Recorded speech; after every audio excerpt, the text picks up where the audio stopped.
close till I get up. Time is barely on our side. I don't wanna waste what's left. The storms we chase.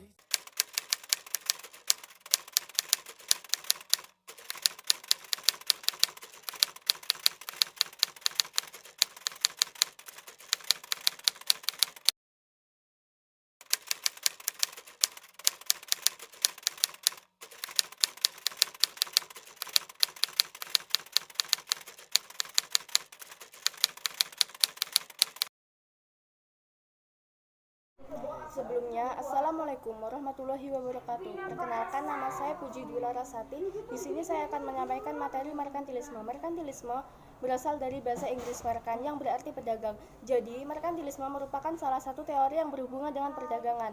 Dalam merkantilisme, jika suatu negara ingin mencapai kemakmuran, maka harus melakukan perdagangan dengan negara lain.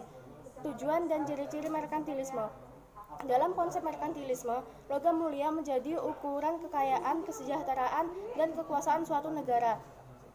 Semakin banyak logam mulia yang dimiliki suatu negara, maka negara tersebut akan semakin berkuasa. Tujuan merkantilisme adalah mengumpulkan emas dan perak logam mulia sebanyak-banyaknya untuk dimasukkan kas negara.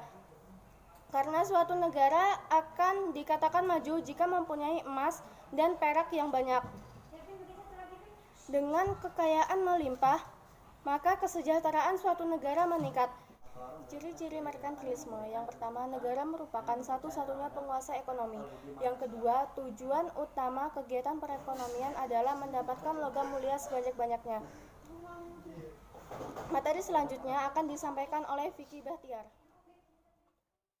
Di sini saya akan menjelaskan tentang proses kemunculan merkantilisme di Eropa. Pada masa Renaissance, negara-negara besar di Eropa berusaha memperkuat kondisi perekonomian negara serta menciptakan kemakmuran dan kesejahteraan bagi rakyat. Perkembangan ilmu pengetahuan pada masa Renaissance turut mendorong perkembangan merkantilisme.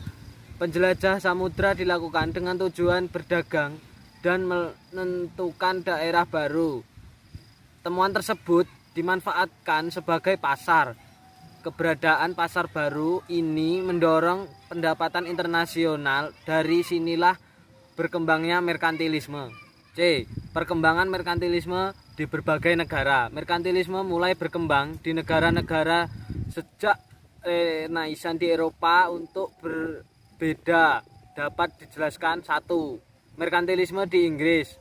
Merkantilisme di Inggris dimulai pada masa pemerintahan Raja Henry VII pada tahun 1485 sampai 1509. Tujuan Inggris menjalankan merkantilisme untuk memperoleh keuntungan besar dari pedagang luar negeri.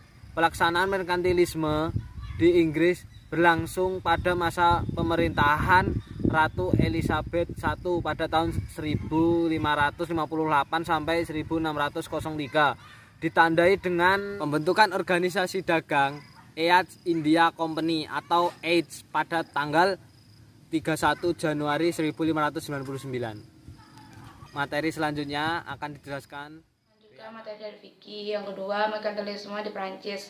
Colbertisme. Merkantilisme di Prancis adalah Jean-Baptiste Colbert. Sehingga ajaran tersebut, Colbertisme menitiberkan pada perkembangan industri dalam negeri. Yang ketiga, merkantilisme di Jerman. Pelaksanaan merkantilisme di Jerman terjadi pada masa pemerintahan Kaisar Frederick William. Merkantilisme di Jerman disebut kameralisme kas raja. Keempat, merkantilisme di Belanda. Pelaksanaan merkantilisme di Belanda menekankan kegiatan monopoli dagang. Ini materi saya selanjutnya akan disampaikan. Saya akan melanjutkan materi dari Riana, yaitu pengaruh merkantilisme bagi masyarakat dunia. Imperialisme merupakan paham untuk menguasai daerah lain dan menjadikan daerah tersebut sebagai wilayah jajahannya. Pelaksanaan imperialisme oleh bangsa-bangsa Eropa berkaitan erat dengan penjajahan samudra yang dilakukan bangsa-bangsa Eropa. Kolonialisme merupakan paham untuk menguasai wilayah guna memperluas wilayah kekuasaan setelah bangsa-bangsa barat menemukan daerah baru baru. Daerah tersebut dijadikan koloni. Merkantilisme hanya mampu bertahan hingga akhir abad 18. Pada abad 19, merkantilisme berkembang menjadi kapitalisme.